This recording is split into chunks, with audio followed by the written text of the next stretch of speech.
Hi friends, this is doctor Kunal Banka. क्या आप चाहते हैं कि आपकी जो प्रैक्टिस है एज अ डेंटिस्ट आपके ऊपर डिपेंड ना करे? क्या आपके पास सफिशिएंट अमाउंट ऑफ टाइम हो जिससे कि आप अपने पसंद का काम कर सकें? जब आप अपने क्लिनिक में ना हो, जब आप हॉलीडेज पर हो, जब आप घूम रहे हो, तो भी आपका क्लिनिक एक रेवेन्यू जनरेट कर रहा हो। अगर आप ऐसा चाहते हैं तो ये वीडियो आपके लिए। इसके पहले कि मैं कुछ बताऊं, मैं आपको ये बताना चाहता हूं कि इस वक्त मैं एक लेक्चर के सिलसिले में मुंबई आया हुआ हूं और इस दौरान मेरा क्लिनिक चालू है, मेरी प्रैक्टिस चल रही है। Every system is on and my clinic is generating revenue. And how does that happen?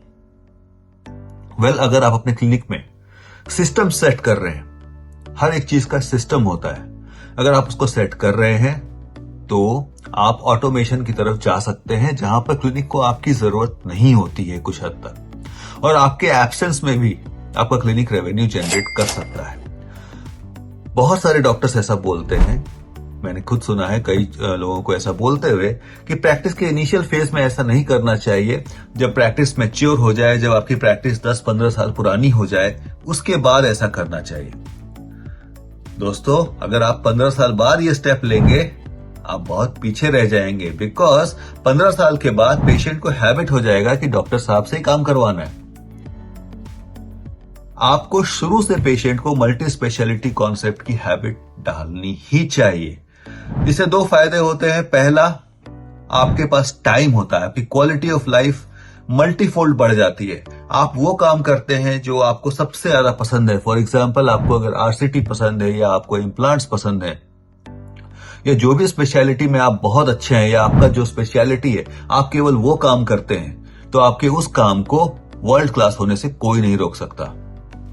दूसरी तरफ, जो कंसल्टेंट्स आपके पास आ रहे हैं वो अपने फन के माहिर होते हैं। अगर आप अपने कंसल्टेंट्स को फ्रीडम के साथ काम करने दें और अपने पेशेंट्स को उनकी हैबिट डालें, तो ये आपके लिए, आपके कंसल्टेंट्स के लिए और आपके पेशेंट्स के लिए विन विन सिचुएशन होता है।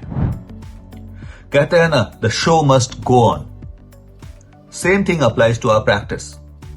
We are there in our practice, we are present और we are not present, it doesn't matter, the show must go on.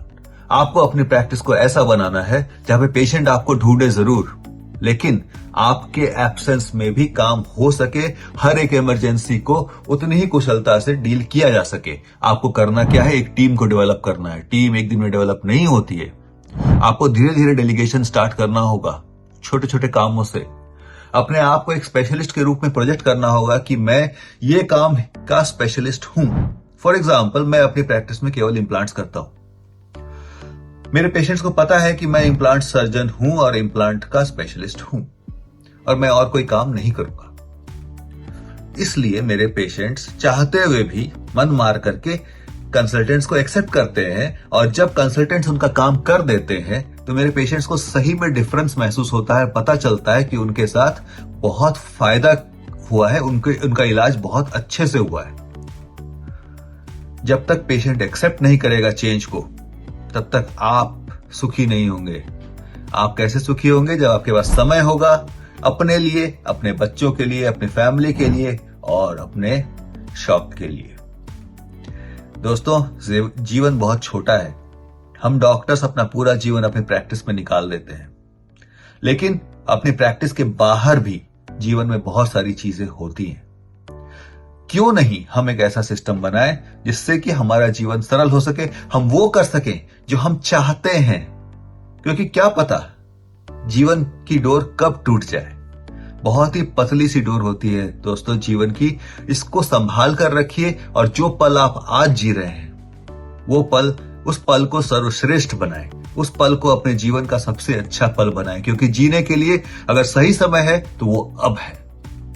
So guys, take care, take my advice and start putting your practice on automation. Goodbye for now. I'll see you in the next video very soon.